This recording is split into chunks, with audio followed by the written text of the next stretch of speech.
Bapak Ibu, tema khotbah hari ini masih kita lanjutkan yang minggu lalu, yaitu jangan sia-siakan berkat Tuhan. Janganlah lupakan segala kebaikannya. Kita akan baca ayatnya supaya saudara ingat, atau saudara yang tidak hadir minggu lalu. Kita akan baca dari Mazmur 103, ayat yang pertama sampai ayat yang kelima. Saya akan bacakan buat kita semua. Dari Daud, pujilah Tuhan, hai jiwaku. Pujilah namanya yang kudus, hai segenap batinku.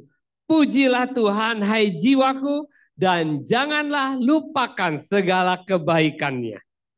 Dia yang mengampuni segala kesalahanmu, yang menyembuhkan segala penyakitmu. Dia yang menebus hidupmu dari lubang kubur, yang memahkotai engkau dengan kasih setia dan rahmat. Dia yang memuaskan hasratmu dengan kebaikan, sehingga masa mudamu menjadi baru seperti pada burung Raja Wali. Bapak Ibu, kita sebagai orang percaya, kita diberikan oleh Tuhan dua jenis berkat dari Tuhan.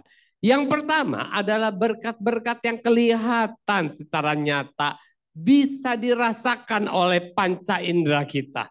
Misalnya berkat keuangan, kesembuhan, jodoh, anak, talenta-talenta, panca indera yang lengkap. Semuanya itu berkat yang Tuhan berikan kepada kita.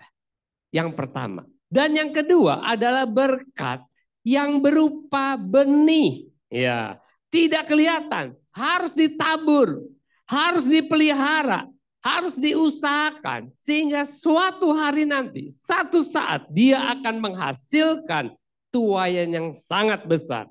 Dan berkat-berkat yang jenis kedua inilah yang seringkali diabaikan, disia-siakan, disepelekan, dan dibuang orang. Dia merasa tidak membutuhkannya, dan kita sia-siakan. Dan minggu lalu, berkat yang nomor 2 ini kita sudah bahas, yaitu pertama, berkat waktu. Dan yang kedua, berkat kesempatan untuk mendengarkan suara Tuhan atau firman Tuhan. Dan kalau saudara ikut kesan, saya percaya hal ini sudah di-sharingkan di antara saudara. Saya dorong setiap saudara ikut kesan.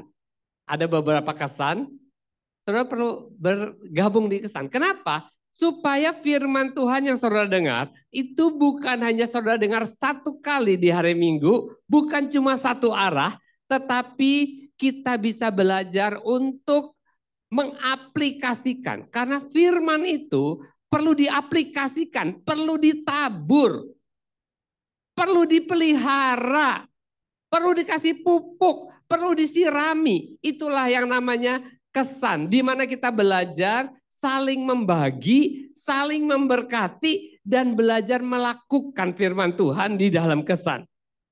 Dan kita belajar dari pengalaman-pengalaman teman-teman yang lain, karena kita tidak ada yang sempurna. Saya juga tidak sempurna. Firman Tuhan ini yang sempurna, makanya kita perlu bergabung di kesan. Karena kalau dalam kelompok yang besar, sulit buat kita untuk tanya jawab. Tapi dalam kelompok-kelompok kecil, kesan kelompok saling memperhatikan, kita bisa saling belajar satu dengan yang lain. Jadi pastikan saudara Selasa ini ikut kesan ya. Nah, kalau saya flashback kepada hidup saya sendiri di waktu-waktu yang lalu, maka saya melihat bahwa saya sendiri banyak melewatkan kesempatan waktu-waktu saya yang begitu berharga yang Tuhan anugerahkan untuk melakukan banyak hal yang sia-sia. Dan itu bukan hanya saya lakukan ketika saya belum mengenal Tuhan.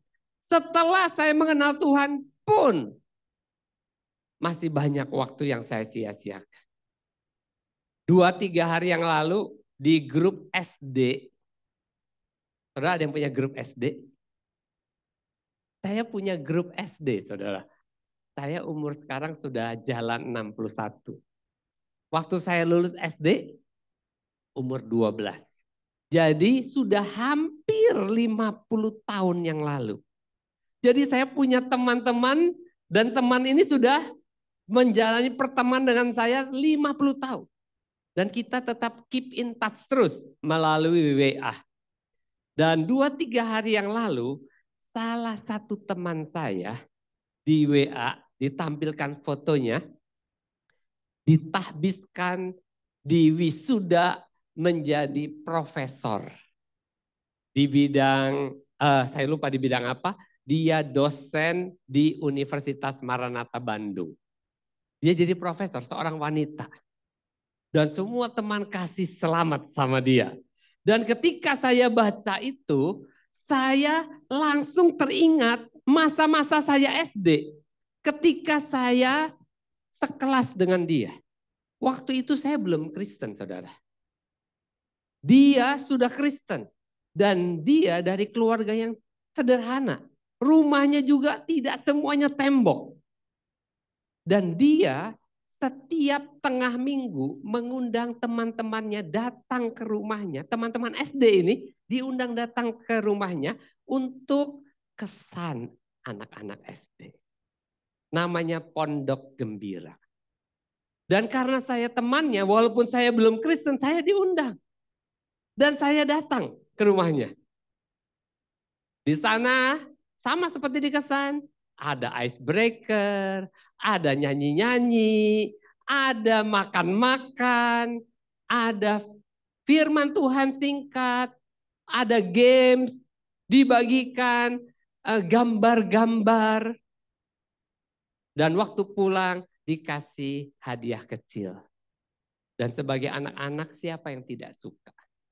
Padahal saya harus jalan kaki ke rumahnya mungkin 15 menit, tapi saya datang setiap minggu. Karena saya senang. Disuruh menghafal ayat. Saya berkali-kali hafal ayat walaupun saya bukan Kristen. Dan saya dapat hadiah kalau hafal ayat. Dan saya melihat, saya mengamati kalau anak-anak sejak kecil kenal Tuhan. Hidupnya berbeda dengan teman-teman yang lain. Teman-teman semua nakal, dia anak yang tidak nakal, tapi supel, tapi tidak nakal. Dia bisa bergaul dengan yang Kristen, dengan yang non-Kristen. Dia bisa bergaul dengan yang nakal juga. Dan dia selalu juara kelas.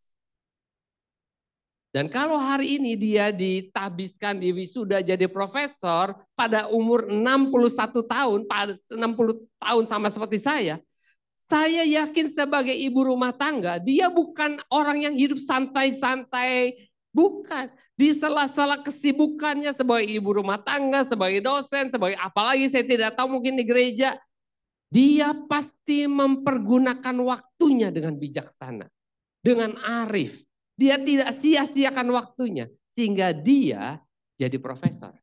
Sementara saya dan teman-teman yang lain cuma bisa jadi penggembira saja. Tepuk tangan. Ikut bangga punya teman jadi profesor. Sedangkan kita sendiri, hebat ya. Sambil gigit jari, hebat ya. Kenapa? Karena dia mempergunakan waktunya dengan bijaksana. Karena dia dipimpin oleh Tuhan. Oleh sebab itu saudara kalau punya anak, ya jangan biarkan anak saudara sibuk dengan hal-hal yang tidak berguna. Dengan games, dengan permainan-permainan tidak berguna. Ajak dia untuk sungguh-sungguh ikut Tuhan. Dipimpin Tuhan. Dan saudara yang akan melihat hasilnya. Karena dia yang akan mengecap hasilnya. Tuhan akan membimbing dia. Tuhan akan membuat dia berhasil. Dan membuat saudara sebagai orang tuanya bangga. Karena Tuhan punya rencana yang besar. Apa yang tidak pernah dilihat oleh mata, tidak pernah didengar oleh telinga, apa yang tidak pernah timbul dalam hati kita orang tuanya, semua disediakan Tuhan untuk orang-orang yang mengasihi Dia. Dan itu kita harapkan dari anak-anak kita, bukan? Jadi kita perlu mempergunakan waktu dengan bijaksana. Itu berkat waktu. Kita perlu menabur di waktu-waktu yang Tuhan berikan kepada kita. Supaya kita bisa menikmati hasilnya pada waktunya. Dan hari ini kita akan melihat berkat yang berikutnya. Berkat yang seperti benih tadi. Yaitu yang berikutnya adalah berkat kemampuan untuk berbicara dan menyampaikan firman Tuhan. sebagai manusia, kita ini diberikan kemampuan khusus yang melebihi semua ciptaan yang lain. Yaitu kita bisa berkomunikasi dengan sangat baik. Tumbuh-tumbuhan dan binatang mungkin, ya saya bilang mungkin karena saya tidak tahu persis tumbuh-tumbuhan apakah berkomunikasi dengan temannya. Saya tidak tahu. Ya, binatang mungkin bisa berkomunikasi, tapi pasti walaupun binatang ini misalnya ada satu dolphin lah, atau monyet lah, atau gajah yang suka ada di sirkus, bisa matematik ya, kalau di sirkus bisa matematik kan? Ya, tapi dia tidak mungkin ngajarin temennya matematik. Dia diajar oleh orang bisa matematik, tapi dia tidak bisa ngajarin temennya matematik. Tapi kita berbeda. Kita diberi kemampuan untuk berbicara. Ya. Kemampuan kita untuk berkomunikasi jauh di atas semua ciptaan yang lain.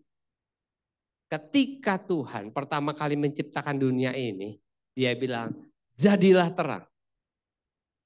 Dia berfirman, dia berkata-kata, jadilah terang. Dan terang itu jadi. Dan dia berfirman lagi, maka satu persatu semua ciptaan itu jadi. Dalam bahasa Ibrani dikatakan dia menopang semua ciptaannya dengan firman-Nya, dengan perkataannya.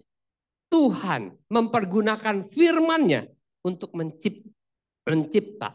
Dan dia menggunakan firman itu untuk menopang ciptaannya.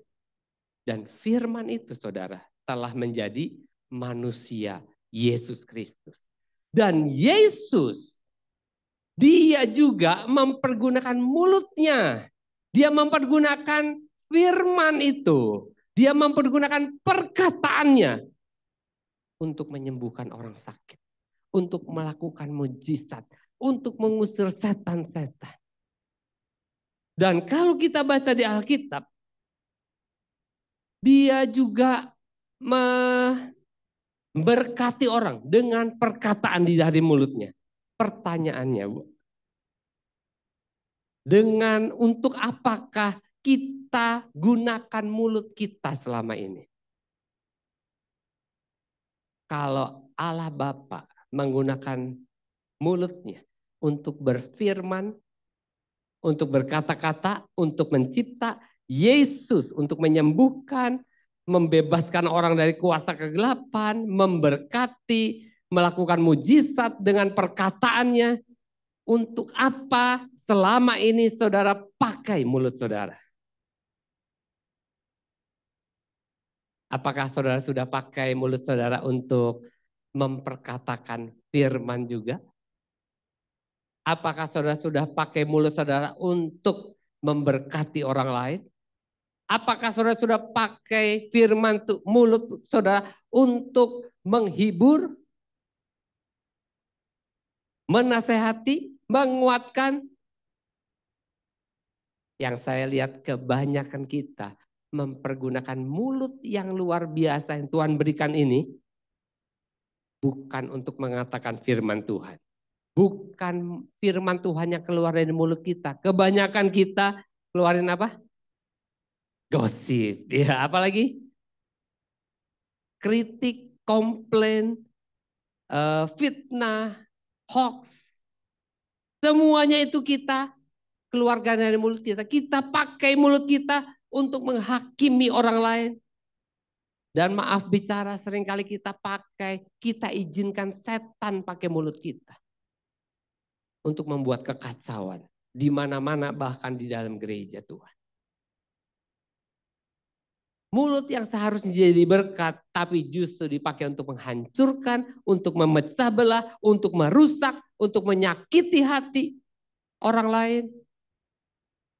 Dan merusak karya Tuhan. Padahal mulut kita ini didesain oleh Tuhan. Untuk menyembuhkan, menghibur, menguatkan, menasehati, memberitakan kabar baik, memberikan pengharapan, membangkitkan iman. Tapi kita menyia-nyiakan hal ini.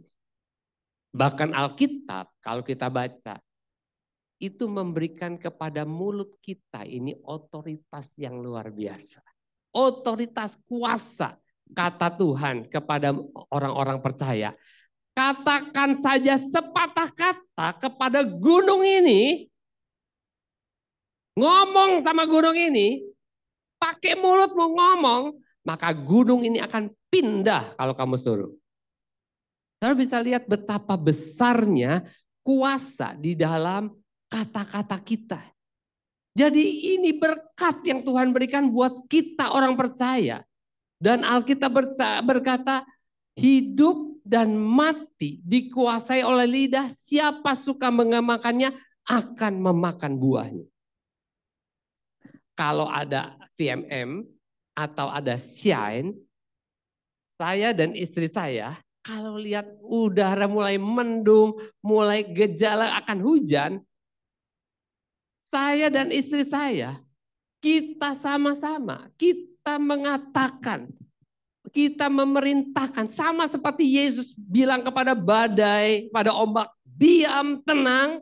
Saya bilang sama cuaca yang ada, saya bilang, dalam nama Yesus, saya perintahkan angin membawa awan hujan keluar dari kota Palembang. 1 kali enggak, 2 kali. 2 kali enggak, 3 kali. Dan saya bilang terima kasih Tuhan. Saya percaya Tuhan sudah mendengar. Tuhan tidak pernah berubah. Dan Tuhan memberikan kuasa kepada mulut saya. Dan percaya atau tidak, terserah saudara, hampir selalu terjadi. Kalau saudara tidak tahu, tidak melakukan, itu kebetulan. Tapi buat saya yang selalu melakukannya, saya tahu itu bukan kebetulan. Saya belajar mempergunakan kuasa, otoritas yang ada di dalam mulut saya. Kalau saya sakit, saya selalu, tidak pernah tidak, saya perintahkan, saya katakan kepada tubuh saya yang sakit, sembuh di dalam nama Yesus. Penyakit tidak boleh tinggal dalam tubuh saya. Oleh bilu-bilu Yesus saya sudah sembuh. Dan saya perintahkan semua organ-organ tubuh saya untuk sembuh. Dan saya semakin hari semakin saya lakukan, semakin jarang sakit. Karena sakit bosen datang. Mesti diusir. Tiap datang diusir, lama-lama dia bosan untuk datang. Nah, mari kita sama-sama cek. Berapa banyak kata-kata sia-sia yang telah keluar dari mulut kita. Kita telah menyia-nyiakan berkat Tuhan untuk memperkatakan firman Tuhan. Jadi apa yang harus kita lakukan? Pakai waktu kita untuk mendengarkan firman Tuhan. Supaya yang masuk adalah firman Tuhan.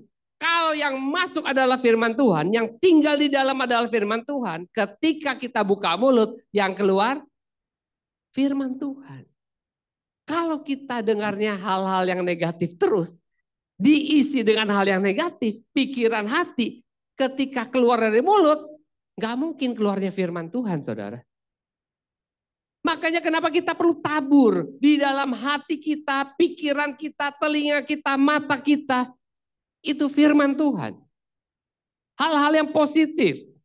Supaya kalau yang kita tanam di dalam hati, pikiran, telinga kita, mata kita adalah yang baik. Gak mungkin yang tumbuh, yang keluar adalah hal yang buruk. Tidak mungkin. Tidak mungkin saudara masukin air di dalam drum yang keluar tiba-tiba bensin. Oh ajaib. Ya, saya mau kalau begitu. Jadi kita harus masukkan yang baik. Kita perlu memperkatakan firman Tuhan kalau saudara kepingin punya keluarga yang bahagia. Saudara perlu pakai mulut saudara. Bukan untuk ngomel. Marah-marah sama pasangan. Saudara jangan pakai mulut saudara untuk mengutuki anak, mengutuki orang tua. Tapi kita perlu katakan firman Tuhan. To release the power of the word. Melepaskan kuasa dari firman Tuhan itu di dalam keluarga kita. Memberkati keluarga kita. Misalnya, pasangan kita salah. Jangan diomelin, jangan dikutuk. Dasar memang selalu bawa sial, kutuk yang dikasih. Makanya minggu depan, bulan depan tambah sial. Dikutuk lagi tambah sial. Katakan berkat. Jangan takut. Tetap lakukan, tetap setia, percaya. Aku percaya Tuhan akan memberkati kamu. Jadi perkatakan firman Tuhan itu yang bisa merubah. Saudara puas memang kalau saudara bisa marahin pasangan saudara. Rasanya sampai nyes masuk, menusuk ke dalam. Tapi kalau saudara tusuk, apa akibatnya? Bocor saudara. Kasihnya kepada saudara hilang, bocor. Kalau kasihnya hilang, yang muncul apa? Lawannya, kebencian. Tambah lama tambah benci sama kita. Jadi kita jangan puaskan diri kita dengan kemarahan. Jangan luapkan emosi kita. Justru kita harus memberkati. Berarti dia kurang. Berkati dengan perkataan firman Tuhan. Karena itu yang bisa merubah. Ngomel saudara tidak akan merubah dia. Tapi perkataan berkat itu akan merubah kehidupan rumah tangga kita jadi lebih bahagia. Katakan aku memberkati suamiku, aku memberkati anak-anakku, aku memberkati orang tuaku, sehingga mereka bisa membuat aku bersukacita. Amin. Setuju? Sekarang kalau ada pasangannya, anaknya nakal, berkati supaya tidak nakal lagi. Doakan, berkati di dalam doa saudara supaya mereka mengalami berkat Tuhan dan mereka tidak mengulangi kesalahannya lagi. Bukan dimarahin, bukan dikutuk. Setuju? Setuju? Bisa angkat tangan? Ya, amin. Supaya suasana di tempat kerja saudara aman, nyaman. Tidak perlu pindah-pindah tempat kerja. Tidak perlu. Saudara tidak perlu jadi yes man. Saudara tidak perlu merayu atasan saudara supaya saudara dapat jabatan yang lebih tinggi. Tapi doakan. Katakan firman Tuhan sambil bekerja.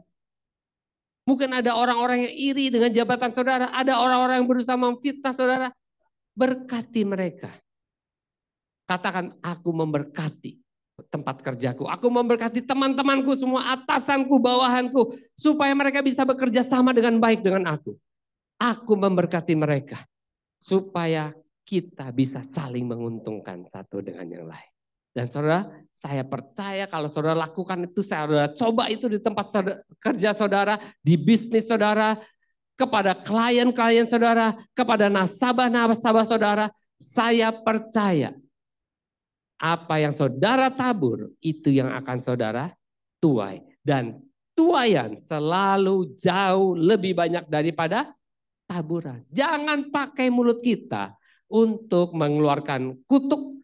Kita bukan katakan mantra ya, ingat ya. Ini bukan mantra, tapi ini perkataan iman yang sesuai dengan firman Tuhan. Seperti kita ini menyirami tanah dengan air, seperti kita memupuk dan akhirnya itu akan bertumbuh pada waktunya dan kita akan melihat tuaian yang besar. Sekali lagi, hidup dan mati dikuasai oleh lidah. Bukan hanya hidup, mati juga. Jadi hati-hati dengan perkataan kita. Yesaya 55 ayat 11 berkata, demikianlah firmanku yang keluar dari mulutku, kata Tuhan. Ia tidak akan kembali kepadaku dengan sia-sia. Ia akan melaksanakan apa yang ku kehendaki, kata Tuhan, dan akan berhasil dalam apa yang kusuruhkan kepadanya. Jadi itu berkat memperkatakan firman Tuhan. Berkat untuk membicarakan, berbicara tentang Tuhan kepada orang lain. Yang berikutnya, keempat. Berkat untuk percaya kepada Tuhan Yesus. The blessing to believe in God. Tidak semua orang percaya kepada Tuhan, khususnya kepada Tuhan Yesus. Tidak semua orang. Jadi kalau saudara hari ini bisa jadi orang percaya, itu betul-betul berkat, saya bilang. Karena ada banyak orang yang sudah mengalami mujizat pun tidak percaya. Tetap tidak percaya. Saya pernah punya karyawati yang hampir mati. Dokter sudah angkat tangan dan udah disuruh bawa pulang. Yang cerita dia sendiri. Dan waktu mamanya, ibunya nangis-nangis. Tetangganya dengar. Tetangganya undang pendetanya. Dan didoakan dan mujizat terjadi. Bukan kesembuhan step by step. Seketika dia sembuh. Dan dia sampai sekarang tetap tidak percaya kepada Tuhan Yesus. Cuma tidak benci sama orang Kristen. Karena merasa pernah ditolong sama Tuhannya orang Kristen. Jadi kalau saudara bisa percaya, bisa menerima Yesus, apalagi saudara lahir baru, memiliki jaminan keselamatan, memiliki 8.800 janji yang begitu berharga, itu berkat yang luar biasa. Ada sebagian orang dari 8 miliar orang di dunia ini, 16%, 1,3 miliar orang. Alkitab lagi, Google mencatat ya. 1,3 miliar ateis. Tidak percaya kalau Tuhan itu eksis, ada. Kebangetan nggak? Alkitab mencatat iblis pun percaya kalau Yesus itu Tuhan. Iblis pun percaya kalau Tuhan itu ada. Manusia bisa nggak percaya? Kalau saya Tuhan injek ya. Ya. Tapi untung Tuhan itu maha kasih. Siapa di antara saudara yang percaya sama Tuhan Yesus? Bisa angkat tangan. Kalau saudara bilang saudara percaya, itu tidak sah. Kalau saudara tidak percaya firman-Nya 100%. Percaya kepada Tuhan Yesus itu harus disertai dengan percaya 100% kepada firman-Nya, kepada perkataannya. Kalau saya bilang saya percaya sama Han-Han, tapi saya hanya percaya 50%, sebenarnya saya tidak terlalu percaya sama Han-Han. Setiap dia ngomong saya pertimbangkan dulu. Jangan-jangan salah.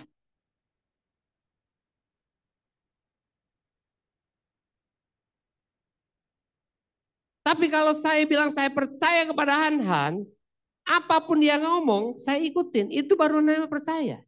Kalau saudara bilang saudara percaya kepada firman Tuhan, tapi saudara selalu nggak percaya ketika baca firman, selalu bilang, oh ini buat si ini, oh ini buat si itu, oh ini bukan buat saya.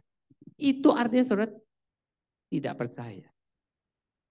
Dan saya lihat di YouTube, saya dengar ada banyak pengkhotbah tertentu yang menentang mujizat, menentang bahasa roh, menentang kesembuhan ilahi.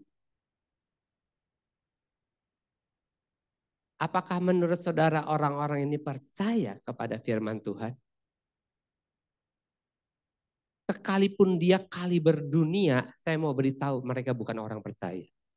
Jangan ikuti mereka. Betul.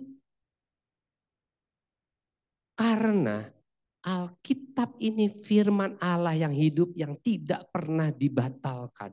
Dan tidak bisa dibatalkan. Langit dan bumi akan berlalu, firmanku tetap untuk selama-lamanya. Jadi kalau ada orang yang bilang, oh ini sudah tidak berlaku, ini begini. Dia artinya bukan orang percaya. Cuma saking dia punya karisma. Saking dia punya pengaruh, punya kedudukan, banyak pengikutnya, seakan-akan benar. Kebenaran yang sejati ada di dalam firman. Kalau dia tidak percaya firman, jangan diikuti. Alkitab ini firman Allah yang dimeteraikan, ditulis hitam di atas putih, dimeteraikan oleh darah Kristus. Pak, tapi sih walaupun ini firman Tuhan saya coba, tapi nggak saya alami loh. Saya udah coba, tapi nggak ngalamin, nggak terjadi. Gimana saya bisa percaya? Terbalik, saudara. Kalau saudara bilang saudara coba dan saudara tidak terjadi, sehingga saudara tidak percaya, saudara terbalik. Terbaliknya apa? Firman Tuhan bilang tidak ada yang mustahil bagi orang yang, jadi harus percaya dulu baru terjadi. Bukan terjadi dulu baru percaya. Berapa banyak di antara kita, oh coba dulu.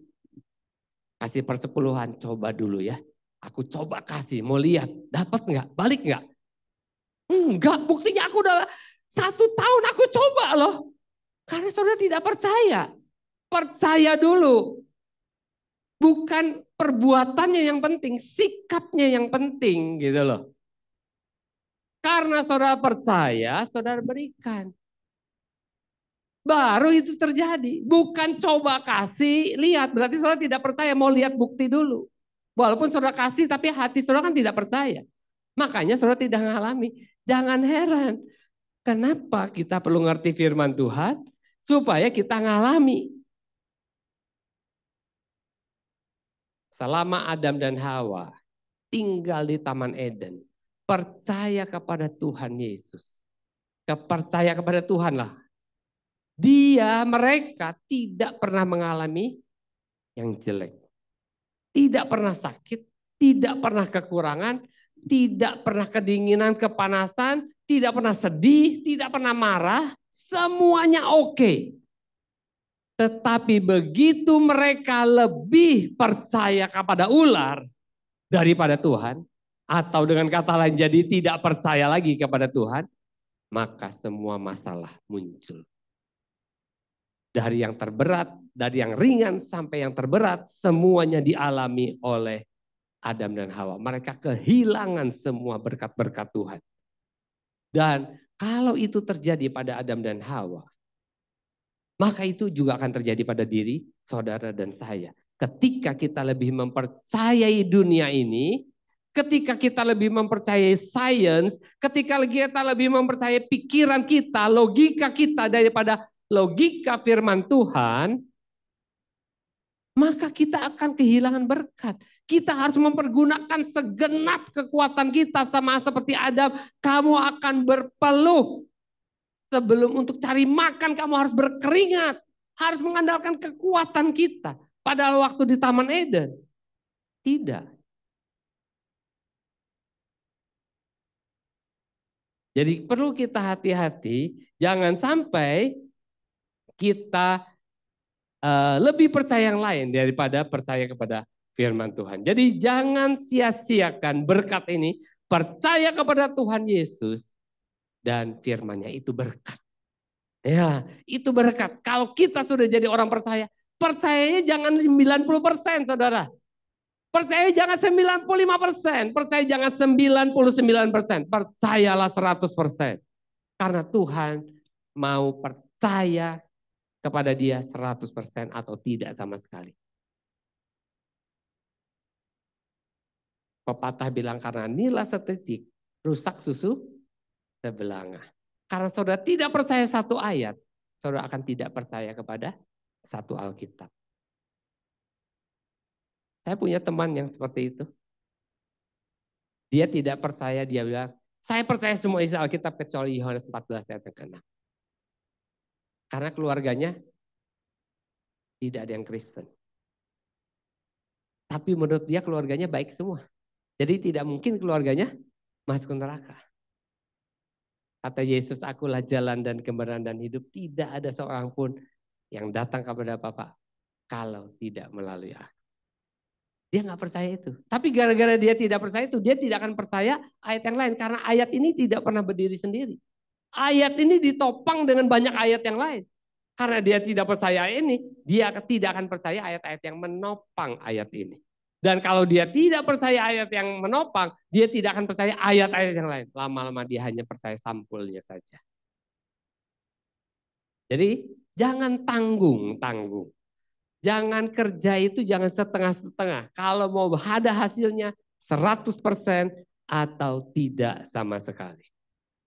Berikutnya, kelima. Berkat untuk mengasihi sesama dengan kasih Allah. Berkat untuk mengasihi sesama dengan kasih Allah. Wih, berat banget ini. Apakah saudara bisa mengasihi sesama saudara dengan kasih Allah? Ada yang bisa? Hah? Ada yang bisa? Roma 5 ayat yang kelima. Dan pengharapan tidak mengecewakan. Karena apa?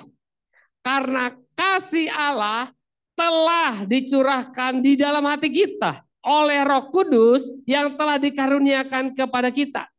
Ayat ini ditulis supaya saudara dan saya tahu dengan pasti bahwa ketika kita sudah dilahirkan kembali, Roh Kudus telah memberikan kepada kita kasih Allah di dalam hati kita. Saudara, saya tidak bicara soal kasih manusia. Kasih manusia itu sangat kondisional. Iya, sebentar up, sebentar down. Sebentar ada, sebentar lagi bisa hilang. Karena sedikit salah omong. Tadinya, wah aku setuju sekali sama Rita. Setengah jam aku ngomong-ngomong salah ngomong. Dia bisa ilfil sama aku. Iya. Kasih manusia itu tergantung keadaan, sangat kondisional, sangat dangkal. Sebentar ada, sebentar hilang. Itulah sebabnya kenapa begitu banyak hubungan jadi rusak. Karena kita mempergunakan kasih manusia. Kita tidak pernah mempergunakan kasih Allah. Padahal kasih Allah, Alkitab bilang sudah diberikan kepada kita. Gak merasa tuh Pak. Saudara tidak tahu, bukan tidak merasa. Karena itu tidak untuk mendeteksinya bukan pakai perasaan. Saya nggak merasa tuh ada signal HP di sini. Saya nggak merasakan ada signal radio, signal TV, saya tidak rasakan. Tapi kalau saya nyalakan TV, saya tahu ada signal TV. Kalau HP saya bunyi, saya tahu ada signal HP. Tidak pakai perasaan, saudara. Tahu atau tidak? Masalahnya kita tidak tahu. Saya mau baca. Yeremia 31 ayat 3. Dari jauh Tuhan menampakkan diri kepadanya. Aku mengasihi engkau dengan kasih yang kekal. Sebab itu aku melanjutkan kasih setiaku kepadamu. Ibrani 13 ayat 5 berkata, aku sekali-sekali tidak akan membiarkan engkau. Dan aku sekali-sekali tidak akan meninggalkan engkau. Yohanes 13 ayat Yohanes 3 ayat 16. Karena begitu besar kasih Allah akan dunia ini. Sehingga ia telah mengaruniakan anak yang tunggal. Supaya setiap orang yang percaya kepadanya tidak binasa melainkan beroleh hidup yang kekal. Ketika saudara dilahirkan kembali, satu paket penuh, bukan sebagian. Satu paket penuh kasih Allah yang begitu besar telah diberikan kepada saudara dan saya. Ada di dalam diri kita. Dan saya tanya, kalau kita diberikan satu paket penuh kasih Allah itu, kira-kira untuk apa ya? Untuk disimpan dalam brankas, untuk punya-punyaan, dikeluarkan sekali-kali untuk menunjukkan bahwa aku punya nih loh. Untuk pajangan di ruang tamu supaya semua orang yang datang tahu kita punya. Kalau kita terima kasih Allah yang begitu besar, saya yakin diberikan oleh Tuhan kepada kita supaya kita bisa pakai, supaya kita bisa mengasihi sesama kita sama seperti Tuhan mengasihi sesama kita.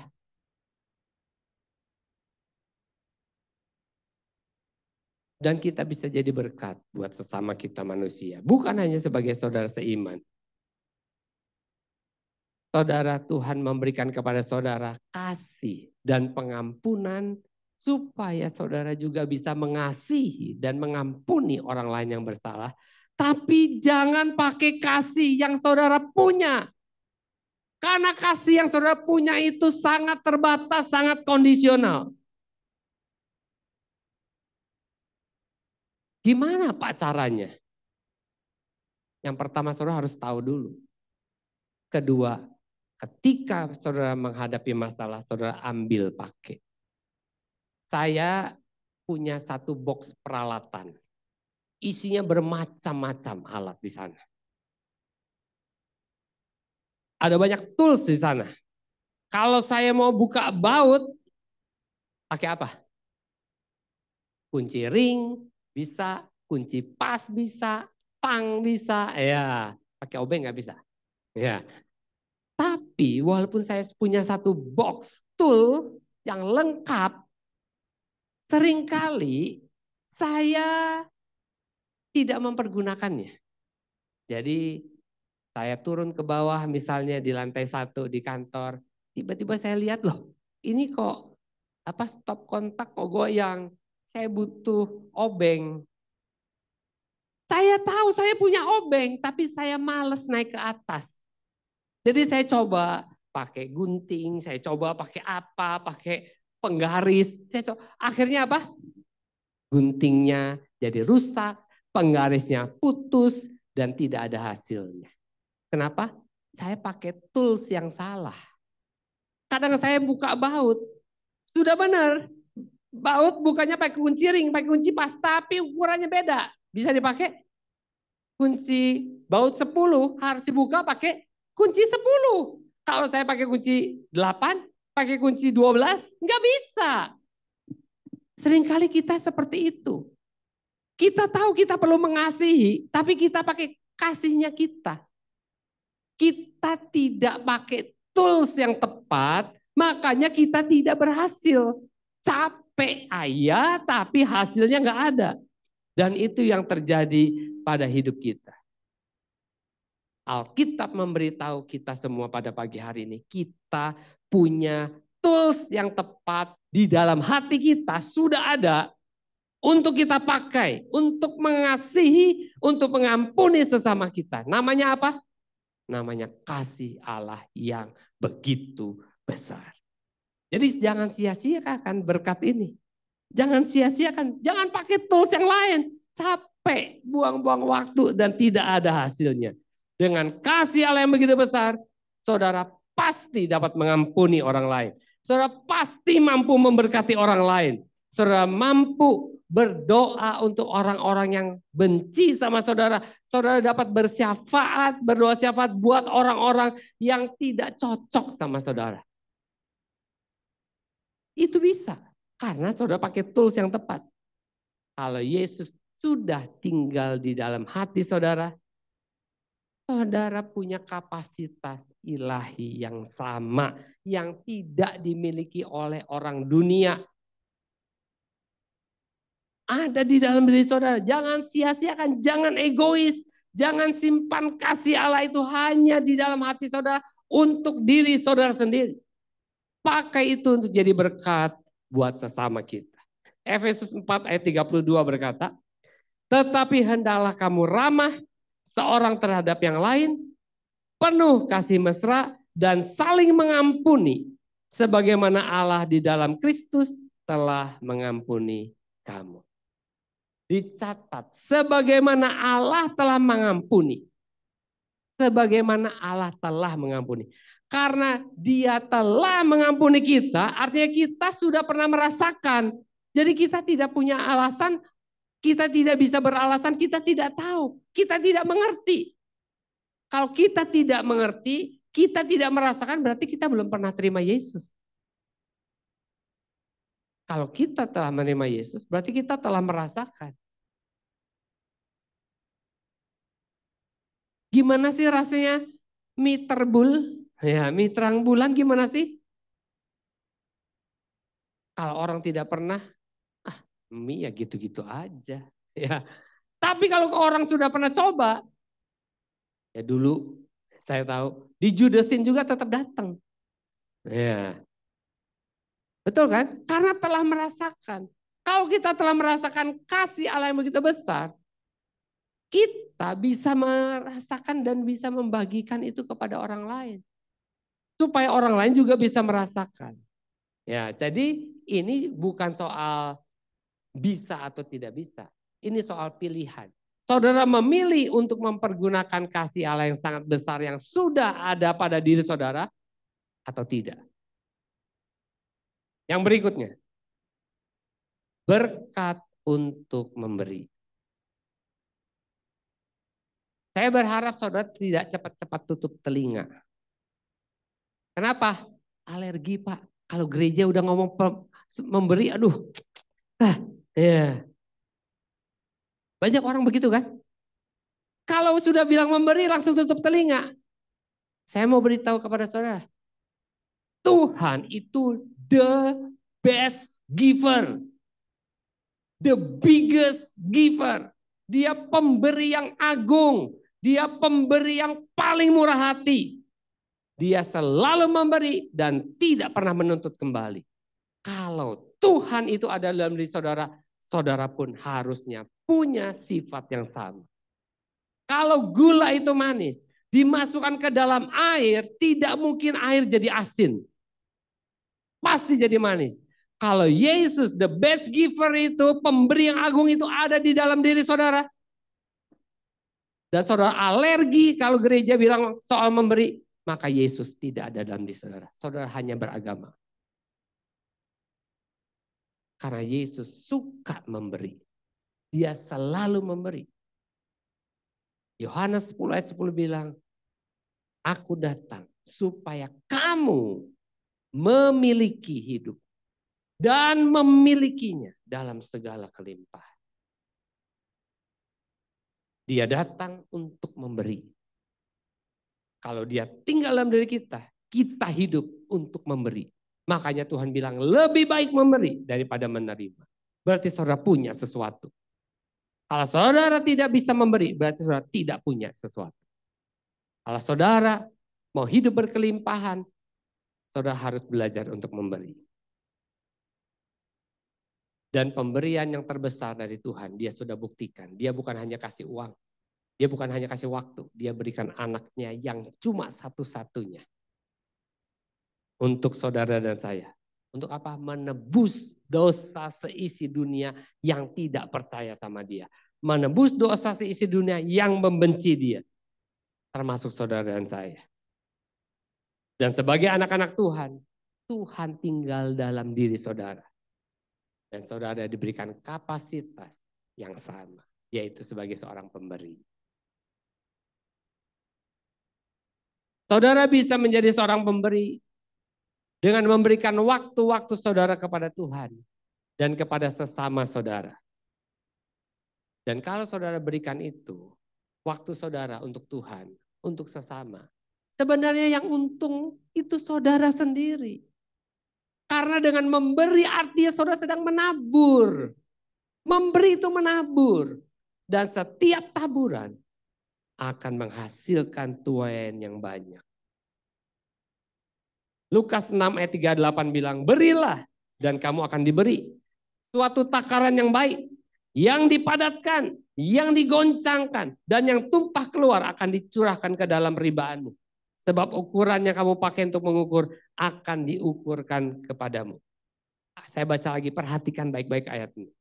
Berilah dan kamu akan diberi. Suatu takaran yang baik, yang dipadatkan, yang digoncang, dan yang tumpah keluar akan dicurahkan ke dalam ribaanmu. Sebab ukuran yang kamu pakai untuk mengukur akan diukurkan kepadamu. Perhatikan ayat ini, apa yang luar biasa dari ayat ini? Apa yang luar biasa? Yang luar biasa, bagian kita cuma kata yang pertama. Sisanya itu semua tugasnya Tuhan. Tugas kita hanya berilah.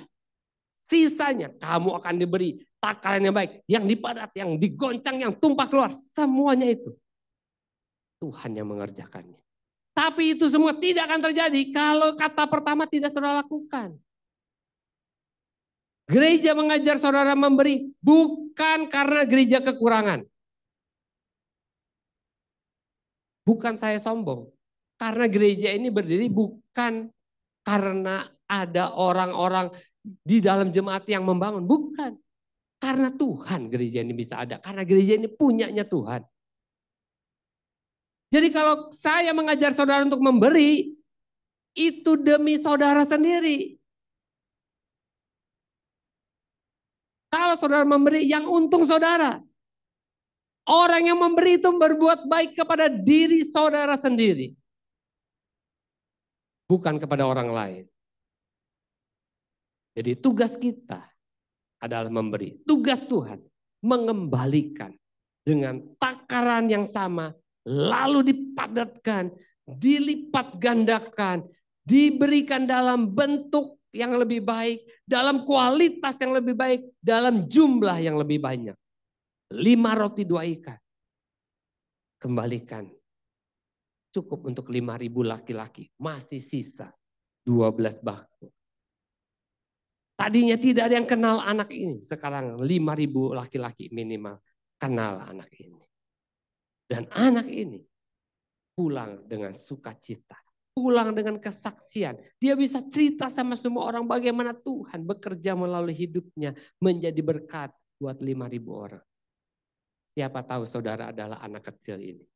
Gara-gara saudara, Tuhan lakukan hal yang luar biasa.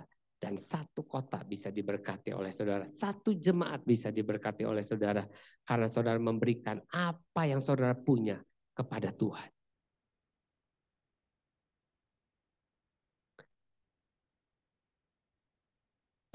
Saudara sudah diberikan berkat yang begitu besar. Yaitu kasih Allah yang begitu besar. Sekarang saudara diberi berkat lagi. Yaitu berkat sebagai seorang pemberi. Sehingga sekarang saudara bisa memberi tanpa harus kekurangan. Sama seperti Tuhan. Karena ketika Tuhan memberi, dia juga tidak pernah jadi kekurangan. Dia tidak pernah jadi kekurangan. Dia tidak pernah jadi miskin. Saya belajar dari gereja kita. Gereja kita ini tidak kaya. Tapi saya belajar untuk setia mengelola keuangan gereja dengan menyalurkan apa saja seadanya yang kita miliki untuk yang lain-lain. Saya tidak perlu sebutkan karena saya bukan mau pamer. Tapi saya mau tegaskan bahwa gereja kita selalu mengutamakan pemberian lebih dahulu. Karena kita mau jadi berkat. Kita ada karena diberkati Tuhan dan kita mau juga memberkati. Kita mau tabur. Dan kita mau taburnya di tanah yang subur. Makanya kita pilih-pilih apa yang kita tabur. Tidak sembarangan tabur. Dan sekarang mulai berbuah. Akhir-akhir mulai berbuah. Dan membuat saya semakin berani memberi banyak. Tiap tahun pasti saya naikkan terus pemberiannya. Saya naikkan pemberian tambah banyak. Bukan supaya saya menerima banyak. Bukan sama sekali. Bukan untuk memancing hasil yang banyak. Tapi semakin saya memberi banyak itu karena saya semakin percaya karena memberi itu tidak membuat saya jadi miskin. Tidak membuat gereja jadi kekurangan. Makanya kita tetap memberi. Di mana kita masih punya banyak kebutuhan, kita kepingin beli tanah, kita kepingin beli ini, pengen ganti TV yang besar, kepingin beli laptop buat anak sekolah minggu. Semua belum kita bisa beli. Tetapi kita tetap memberi. Kenapa? Karena kita tahu dengan memberi kita tidak jadi kekurangan. Dan saya ingin saudara juga tahu hal itu dan lakukan dalam hidup saudara. Tidak harus memberi sama gereja. Saudara bisa memberi kepada orang yang membutuhkan. Orang yang memberi tidak akan kekurangan. Saya tidak hanya bicara soal uang. Walaupun uang termasuk di dalamnya. Tapi saya sedang bicara tentang memberi kata-kata penghiburan. Memberi pikiran-pikiran yang positif. Atau memberikan pengertian-pengertian yang benar tentang firman Tuhan kepada orang-orang di sekeliling kita. Teman-teman kita. Kita punya sikap yang positif. Kita perlu berikan contoh kepada orang lain. Kita perlu memberikan contoh hidup yang benar. Kita perlu menjadi teladan. Dengan kata-kata kita, kita perlu memberi tempat, memberi tumpangan, memberi waktu, memberikan keteladanan. Itu yang kita beri. Bukan hanya uang, ada banyak yang kita bisa beri. Kalau kita tidak punya uang, ada masih banyak yang kita bisa berikan kepada orang lain. Dan setiap yang kita berikan itu taburan kita dan tidak akan kita kekurangan. Berikan waktu saudara dan saudara akan terima banyak waktu dari Tuhan. Coba saudara evaluasi di kesan atau di rumah dengan pasanganmu. Apa yang selama ini sudah saudara berikan sebagai berkat? Saudara sudah terima apa yang sudah saudara berikan sesuai atau tidak? Dan saudara boleh cek ketika saudara memberi, hati saudara jadi sedih atau jadi senang? Sukacita atau duka cita? Apakah perkataan-perkataan saudara membangun, menguatkan, atau sebaliknya? Kalau saudara memberikan perkataan, apakah perkataan itu menghibur orang lain? Atau justru menyakiti orang lain? Atau justru mengintimidasi orang lain? Apakah saudara punya sikap hati yang selama ini positif atau negatif? Ketika orang lain ngomong selalu, jangan-jangan, ya, selalu negatif thinking dulu. Dengan menabur segala berkat-berkat rohani yang saya sampaikan di atas tadi. Yang saya sampaikan minggu yang lalu. Saya yakin saudara pada waktunya akan menuai berlimpah-limpah. Saudara akan menuai suatu tuaian yang besar pada suatu saat. Ya, jadi pergunakan waktu-waktu yang ada dengan bijaksana, tabur dengan baik. Jangan tabur yang jahat. Terakhir, berkat untuk melayani. The blessing to serve. Kalau saudara boleh melayani Tuhan sesama di gereja, saya mau beritahu itu berkat, bukan beban. Berkat bukan beban. Saya ikut training di Batu dari gereja Abalaf. Kita punya moto setiap kali berdiri, berbaris. Melayani itu berkat. Melayani itu kehormatan, bukan beban. Kalau saudara boleh dipilih Tuhan, dipakai Tuhan untuk melayani, ingat baik-baik, itu kehormatan. Ada banyak orang kepingin melayani, ditolak. Ada orang-orang yang disembuhkan oleh Tuhan Yesus. Ya, mau ikut Tuhan, Tuhan bilang enggak, pulang aja ke rumahmu. Tapi ada orang-orang yang di tepi pantai, Yohanes, Andreas, dipanggil Tuhan. Lagi kerja, dipanggil Tuhan. Ada orang yang dipanggil untuk melayani. Ada orang yang mau ditolak. Jadi kalau saudara boleh melayani, itu satu kehormatan, satu anugerah yang Tuhan berikan. Galatia 5 ayat 13. Saudara-saudara, memang kamu telah dipanggil untuk merdeka. Tapi janganlah kamu mempergunakan kemerdekaan itu sebagai kesempatan untuk kehidupan dalam dosa. Melainkan layanilah seorang akan yang lain oleh kasih. Kalau saudara tahu bahwa saudara sudah menerima berkat untuk menyampaikan firman Tuhan, berbicara tentang firman Tuhan, berkat untuk percaya kepada Tuhan, berkat untuk mengasihi sesama dengan kasih Allah, berkat untuk memberi, kita perlu bertumbuh dan berbuah serta mencari kesempatan untuk melayani. Kenapa? Menabur dan melayani itu adalah memakai semua berkat-berkat yang sudah kita terima sebagai taburan. Semua berkat itu sudah diberikan kepada kita. Bagaimana menaburnya? Menaburnya dengan melayani. Melayani apa ya? Melayani Tuhan dan melayani sesama. Apa saja, dan untuk itu kita perlu cari. Kadang-kadang ada orang-orang yang memberikan kepada saya sejumlah dana untuk diberikan kepada orang-orang yang membutuhkan. Dan ketika saya terima itu, saya cari siapa ya yang perlu dibantu. Saya ngomong-ngomong, telepon sana, tanya sini, ngomong-ngomong. Sebenarnya saya sedang cari apakah dia butuh bantuan atau tidak. Kalau kita boleh melayani Tuhan, kita perlu cari. Kita dipilih Tuhan untuk melayani, cari siapa yang kita bisa layani, siapa yang membutuhkan. Sisihkan dana, waktu, pikiran, tenaga untuk melayani. Kita perlu melayani dengan mulut kita perlu melayani dengan uang kita perlu melayani dengan talenta kita. Semuanya karena kita mengasihi Tuhan. Jadi jangan sia-siakan berkat Tuhan. Jangan lupakan semua kebaikannya. Amin. Mari kita datang kepada Tuhan.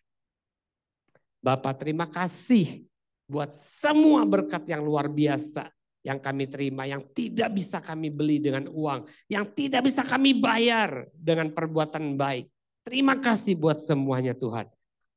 Aku percaya sama seperti firman-Mu katakan, setiap firman yang keluar dari mulut Tuhan tidak pernah kembali dengan sia-sia. Aku percaya apa yang kami dengar hari ini tidak akan kembali dengan sia-sia. Hidup kami semua akan berubah sesuai dengan firman Tuhan.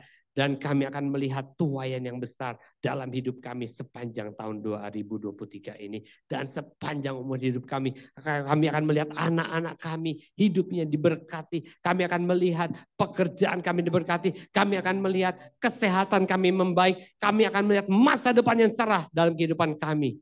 Kami akan melihat gereja-Mu bertumbuh menjadi berkat buat kota dan negara kami Indonesia. Terima kasih Bapak. Berkati seluruh jemaat-Mu terus menerus supaya kami bisa menjadi berkat terus menerus bagi bangsa-bangsa. Di dalam nama Tuhan Yesus. Haleluya.